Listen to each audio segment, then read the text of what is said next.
Hey everybody, I'm Tarek Merchant, and this is the IMRecruitable show. I'm here with Associate Head Coach of Penn State Men's Tennis, Paul Tobin, good buddy of mine. Thanks for being on the show. Absolutely. We're here at the Kalamazoo Boys Hardcourt Championships, a big tournament, one where college coaches come every year to scout players, find players for their upcoming season. So I know you're here working hard. Yeah. And I just want to give the viewers an opportunity to get to know you a little bit about your background as a player, coach, and then how we can help players get more educated with the process. Yeah, absolutely. I mean, I started playing probably 1974. So it was my age of the first time I picked up a racket. 80s is the years that I played, and pretty much got into the coaching industry about 15 years ago in the college. Prior to that, I was at the academies, mainly in Florida, New York. And so when you're at tournaments like this, or in general, when you're doing your searches for players, potential players, what do you look for in players? Aside from, there's obviously the level, but there's academic requirements, and then there's a whole other components, because there's a lot of great players out there around the world, and you have to pick the best players for your team, right? It's changed so much, and obviously that question is really broad. If you ask somebody what kind of car are you looking to buy, you're going to get someone that says, well, I'm looking to get a Honda, I'm looking to get a Mercedes, I'm looking to get a big car, small car, this car, that car. So a lot of it has to do with your needs. So, if I'm going to buy a car and I live up in the north where I need snow, then I'm going to gravitate towards cars that have all-wheel drive and whatnot. If I'm going to be in the south, I may want a car that's a convertible. So there's attributes of what certain people are looking for. It's the same thing that what we're looking for. So a school in the Big Ten who plays maybe 80% 80% inside may look for a different kind of player than someone who's playing outside, in the South, who needs more of a grinder, someone who's gonna, be more consistent, whereas indoors more first strike. So from an attribute standpoint, we're gonna look for certain things that are gonna help us with that. Obviously, it gets very difficult to look for players that may be diamond in the roughs, which is very difficult at our level, where we can't really take a risk on players that look good but maybe have not shown the potential to win.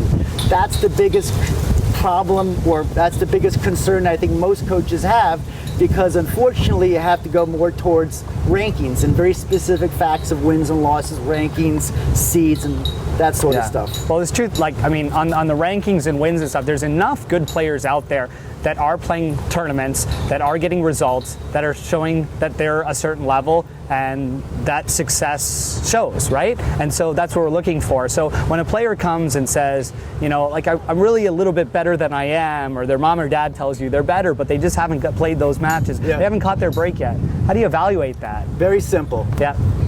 Very simple. First of all, let's say it's someone you think you could bring in to develop. If they want to come for no money and they want to assume the risk themselves, that's perfectly fine. But if that same person comes to us and says that, but then says, we need some money, we need 25% scholarship, we need this, we need that, then that's probably when you walk away. But if you have a developing player that is probably a high-level 4-star, who's shown the kind of results that says, okay, you could at least practice with our players, spar with our players. At that point, a lot of it does come down to funding. Whether you want to say, hey, coach, I want to come on as a walk-on. I know right now I don't have what you're looking for. I believe I can be that person in time, but right now we want to come for no money, and we'll see how I do. Which we have players that do that, and we do bring those players in. Yeah. And do these kids generally get the opportunity? I mean, every school varies, but what's your sort of take on it? Should they get the opportunity to then earn money? But what if you're bringing in other players and that money's tied up? People always want to know that. Okay, if I'm going to take the risk myself, I'm going to walk onto this team, and I turn into hopefully being one of those players like you just mentioned, do I get rewarded?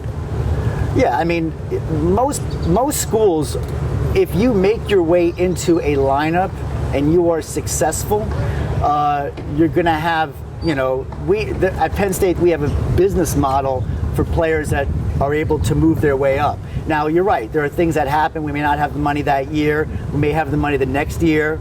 So we may say to them, listen, we'll be honest, we don't have the money this year, but you're doing so well, you keep up with it, we're going to give you more money on year number 3 and then increase you on year number 4. So there's ways to do it. It doesn't have to be just the same amount every year.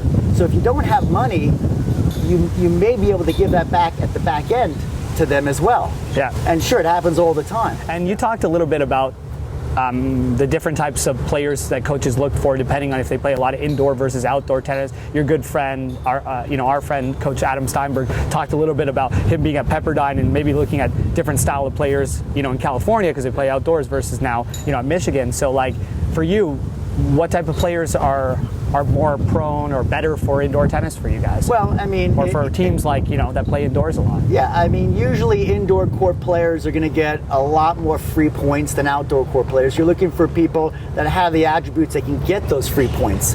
The big server, okay, who's going to win, maybe 30% more balls indoors versus outdoors because he can just be able to serve and dictate, be able to do your serve +1, your return +1s, which allow you to do more first strike ball, whereas here it's harder to do first strike ball here.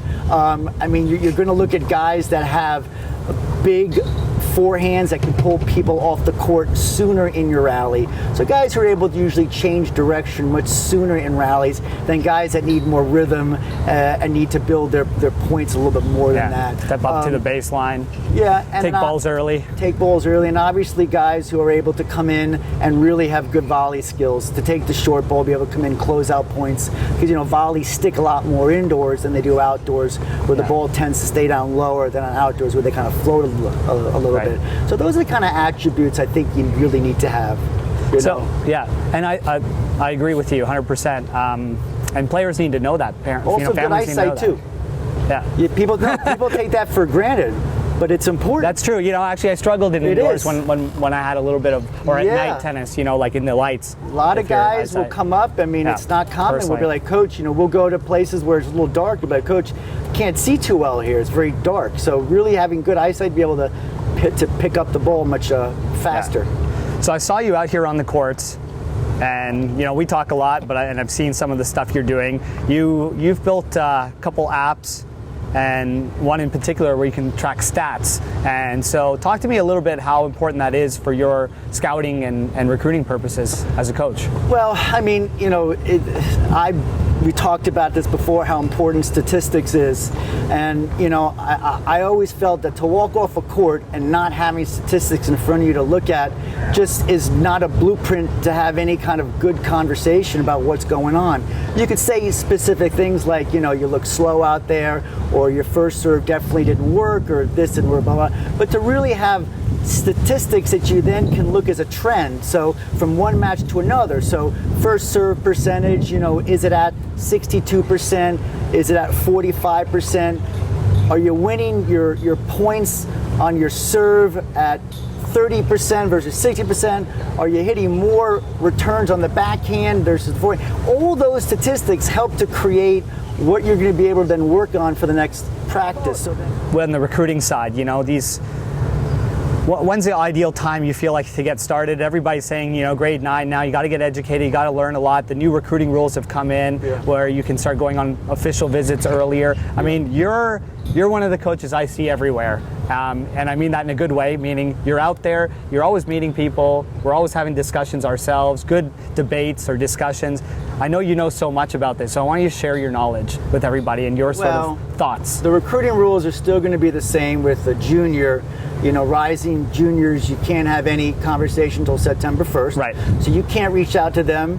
They could call you, but you can't return their phone calls, so it's a little bit iffy with them. It's still hard to reach the junior players. So the only thing a junior player or sophomore player can do is just let the coach know that you understand the rules. Hey, Coach Tobin, I understand I can't have permissible contact with you until after September 1st.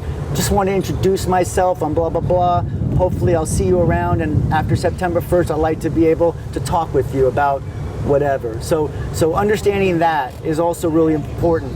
And do you recommend kids to go on UTR, for example, to sort of match themselves against the level of your team?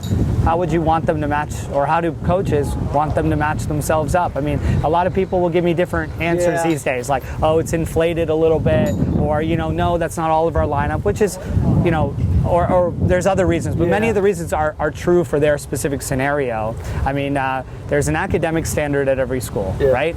There's an athletic standard for every school. So this athletic standard, for example, to say, could I play for a school like Penn State? I think it has to do with, if you're asking, well, listen, what I would do is go into any school that you're looking for and just look at the guys at the 6, 7, and 8 range and see what kind of players they were coming out of USTA or Europe. So if you see, like, if you go on, somebody's site, you see their number 7 player was a 5-star, 35 in the nation, and the number 8 player is a top 4-star, you got to wonder what's going on here, okay? And so I think you have to look at UTRs. Tennis recruiting gives you the history now of the players. If they're Americans mainly, that will tell you we recruited these 5 stars from these players with these national rankings at the time. What do you think? Again, it all depends on if you're looking to go in as a walk-on developing player, right, or if you want money.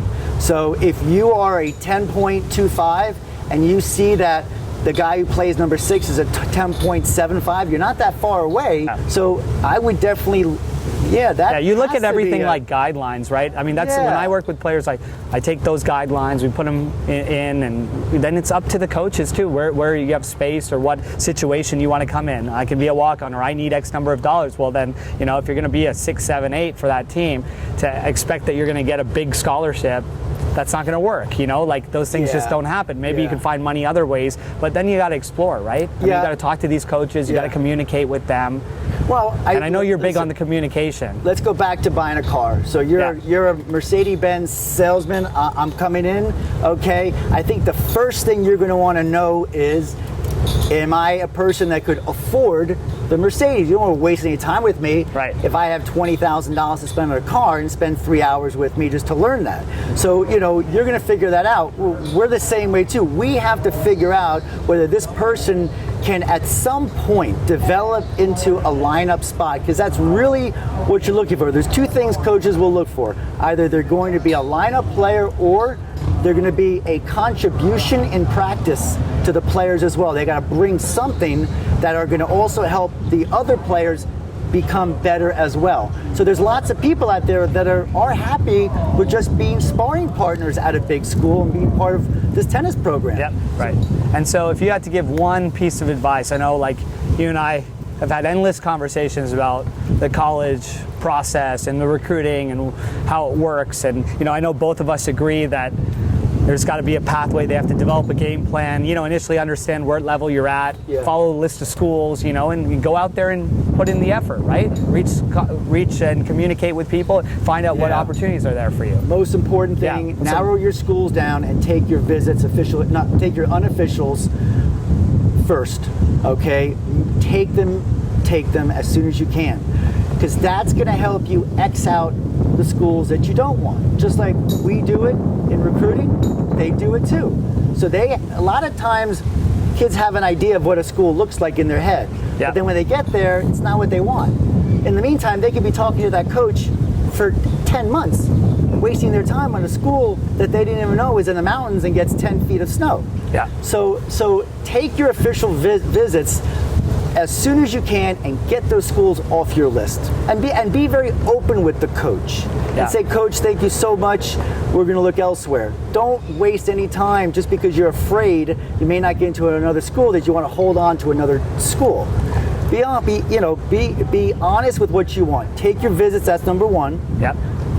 And then number 2, don't allow a coach to stress you out with time frames. Don't let them say, we need to hear you, give me an answer by this date, especially if you're a junior. Because if not, we got to go this, and that. But doesn't everyone do that? Not everyone, but maybe don't a lot of them do that? Maybe, do you fall in that trap? Why wouldn't you want, why wouldn't you want to try to lock in a kid early? I mean, that's your job too. I mean, right? You have to get the best players. You want the best team. You don't want the kid to go somewhere else. If you want them, you feel like it's a good fit. How do you work that around? They feel that way too. Yeah, but what if they have 4 schools that are on top of their list that they really that they want to decide which is best for them, it's important then if that coach does tell you that, you better take your unofficials right away. Right. If the coach says to you, and this is a school is on your list, your A list, then you say, can I give you an answer in 2 weeks? He says yes. And then you book all those visits within 2 weeks. The honesty and communication is so important. I mean, I stress that too. I think the thing that student athletes fear is that they're just scared sometimes, right? So like they're scared to talk to you guys. I mean, they're scared to ask you those questions. Because some of the coaches are not so nice, and other coaches are not going to be very polite. A lot of the coaches feel that, hey, my needs are more important than your needs. Right. Okay, and that's the way they are. So they have a lot of stress on them, as well. I don't operate that way. Coach Zinn and I don't operate that way. We want the players to make decisions that we feel are the best for them. Again, let's go back to business 101. It has to be a mutually beneficial relationship. That's business 101, right? Yep. It's the same win-win situation. So if I'm forcing someone to make a decision when they're not ready, it could backfire. It could also backfire in a decommit. So if they haven't made the decision, all of a sudden they say, okay, I'm going to take your offer. Well, guess what? You can't make him a written offer until his senior year, until September 1st of his senior year. So the coach can take the offer back. Yep. You could decommit. True. Any last thoughts? No, you do a good job. No, so do you. It's a great job, and one of the toughest things out there is that school, relationship and the player, and getting these coaches to talk to each other. Thanks, Coach Tobin. I appreciate your time, man. Always Absolutely. great talking with you, and best of luck. Thanks. You got it. Thanks.